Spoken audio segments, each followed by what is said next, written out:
stuck who your opponent meant, a man in the mirror. Yeah, welcome to the Stuck the World podcast, where we just came to stimulate some conversation. So today, I'm choosing to talk about fathers who don't choose to be in their kids' lives. So first and foremost, me, I have children, I have kids, two boys. Uh, they live with me. You know what I mean? Like I'm in their lives. I didn't come on here to try to judge or be prejudiced or prejudge those who are not in their kids' lives, because obviously, out of the it's not always in your control, right? As the father, you do plant the seed, right? But the mother usually has most of the rights, most of the rules, kind of go in their favor. And even if it's not that, I know it's a lot in between it, right? So I just kind of want to talk about the conversation of, like, those fathers that's not in your life. Me personally, I didn't have my dad in my life. You know what I mean? And I think the last time I seen my dad, I was 7 years old. I'm 29 right now. So I haven't seen my dad in 20 plus years, like literally. So, and to me, as a man, I'm proud of it. You know what I'm saying? I'm proud to become what I've become, you know. I'm not the richest man, I'm not the most successful person. I'm not, I've been in trouble before. So that's not why I'm happy. I'm happy just because I got to where I am without that. It's statistics that show, like, I think it's, this is roundabout, but like 65% of kids who don't have their dads, they usually have behavioral issues.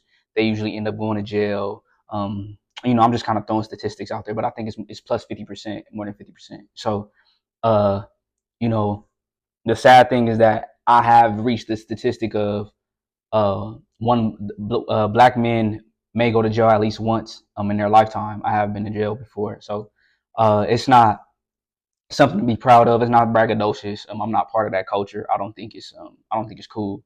But so that's kind of what I wanted to talk about. So really, I know that it's you know I know a lot of men. One of my cousins told me, he was just like, uh, I don't know if he's been in a room when kids are birthed, or when they come into the world. But he said this thing. Shout out to my cousin Rich. He was just like, dudes run away. They get scared. Because most men don't know what it's like to be a dad. They don't know how to be a dad. They don't know how to be a leader. I'm literally still going through that shit right now. I didn't run. I'm taking everything on the chin, 10 toes down. But shit's hard. Like, it really is hard. But man, like, the having to go to the hospital, water breaking, uh having to be there, bro, having to call off work, like those responsibilities. Like, you have to kind of know how to navigate those situations as a man, especially when you're the breadwinner, when you're the leader of the house, because you could lose your job, anything could happen. So when I was there for both my sons giving birth, from first day till we out of there, you know what I mean? And it was just, it's an overwhelming feeling. It's beautiful, but like, it's one of them feelings where it's like, okay, now I gotta take care of this child. They don't give you no written instructions. They don't give you none of that. Like, this is what you're supposed to do. This is what like, they give you, like, you might get milestones. You sign a birth certificate.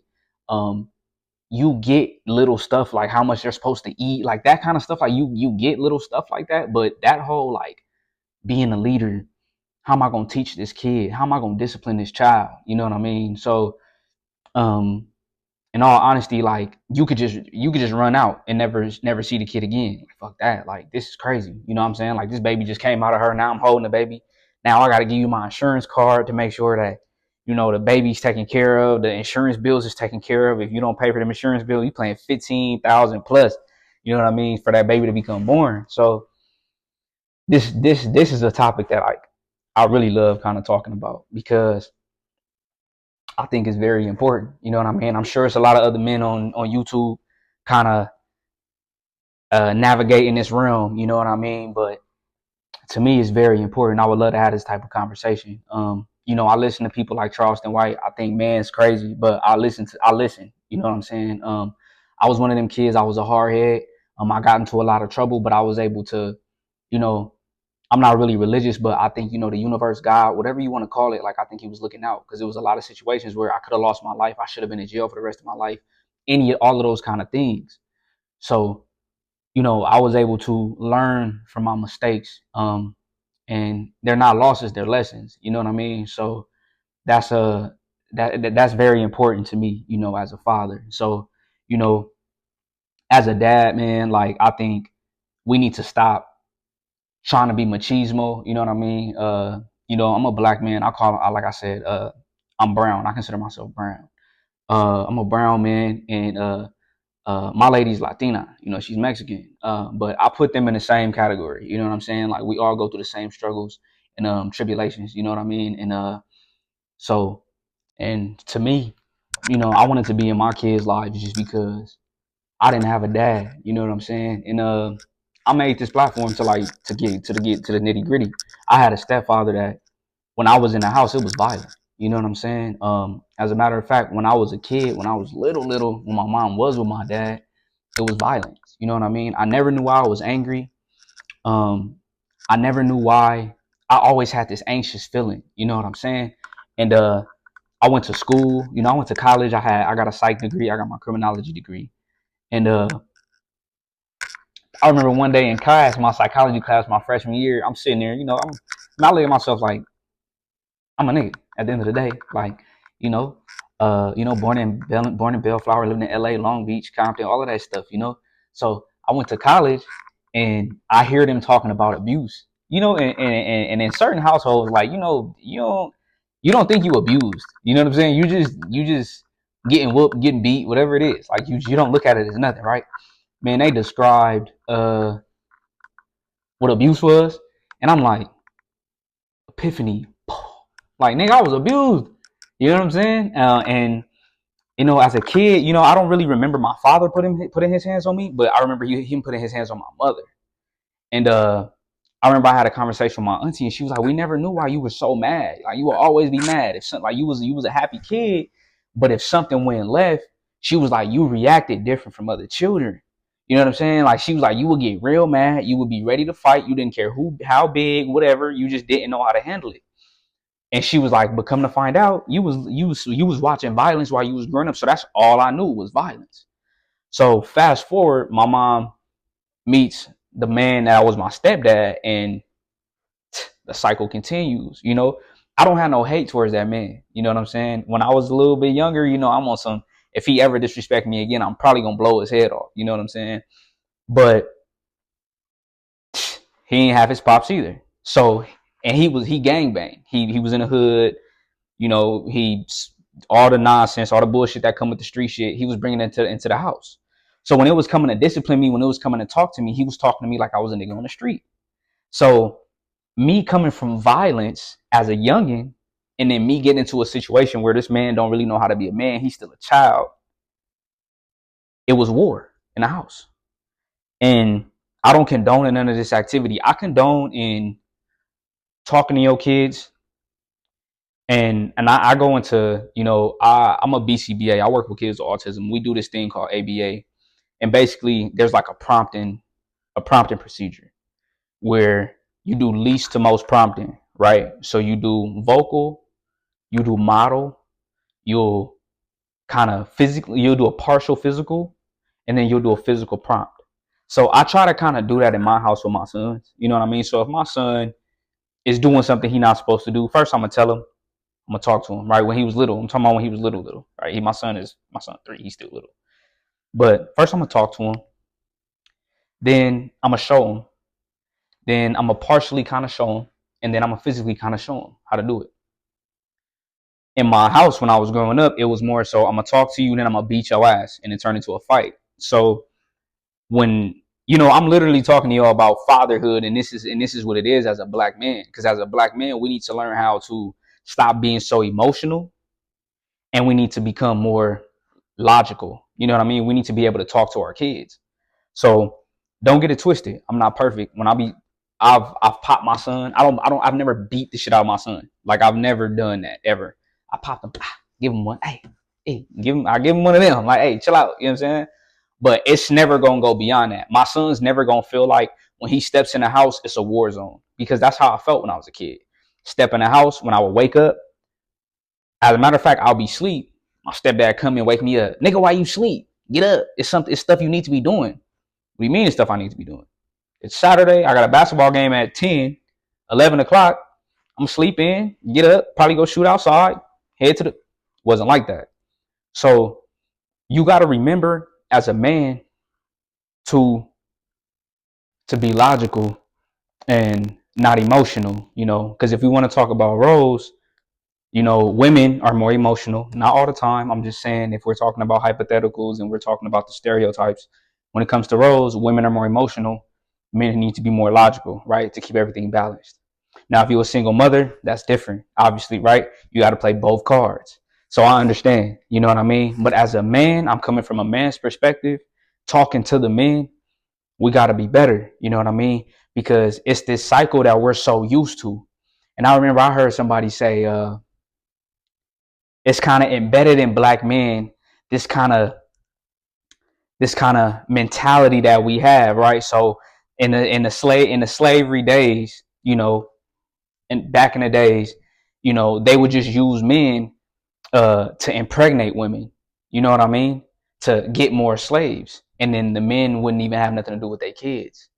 And they say, that's kind of in our genes now. A lot of men, black men, aren't in that cycle of I'm about to have a baby. Okay, boom, shake our hands. Let's do this. Let's get it. Let's get ready. Let's get it together. So to me, it's like I've made a lot of mistakes in my past. You know what I mean? But just as a father, though, we got to be better. And we can talk about the trauma and everything, but we got to remember the way we react is how our kids are going to learn how to react, right? So if you're constantly reacting emotionally like a bitch, right? Like a woman, no disrespect, you get what I'm saying?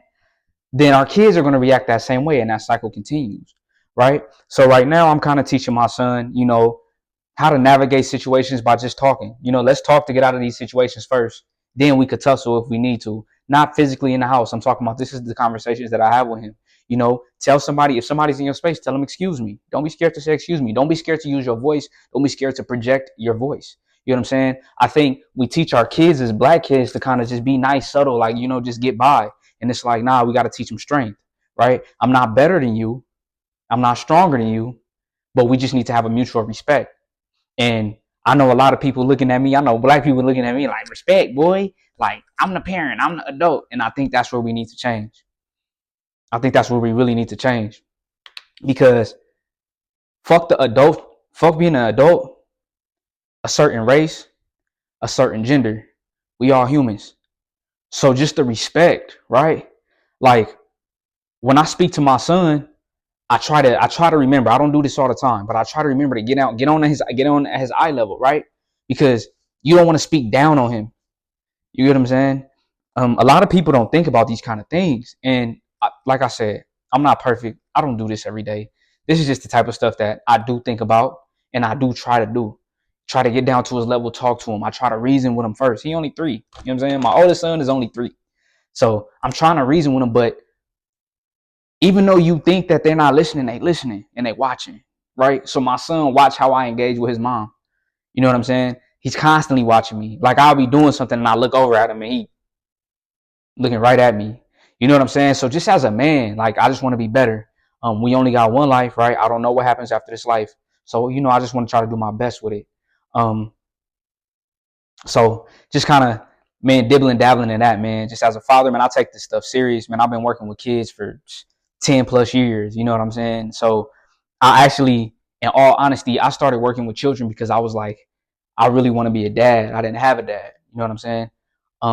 If I can't handle and be patient with other people's children, then I know that I can't have kids.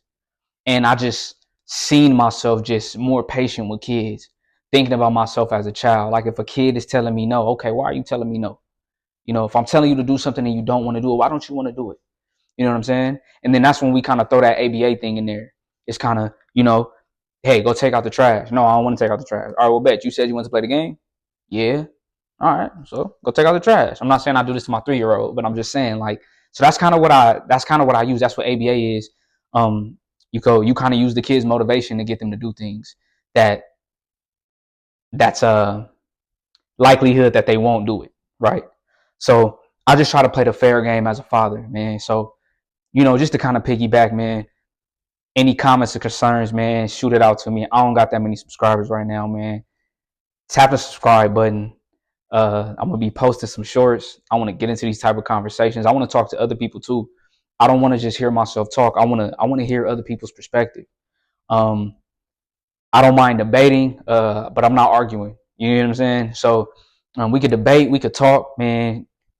Man, let's get to it, man. Peace. And remember, we just here to stimulate some conversations. Peace again. Step who your opponent, man, the man in the mirror.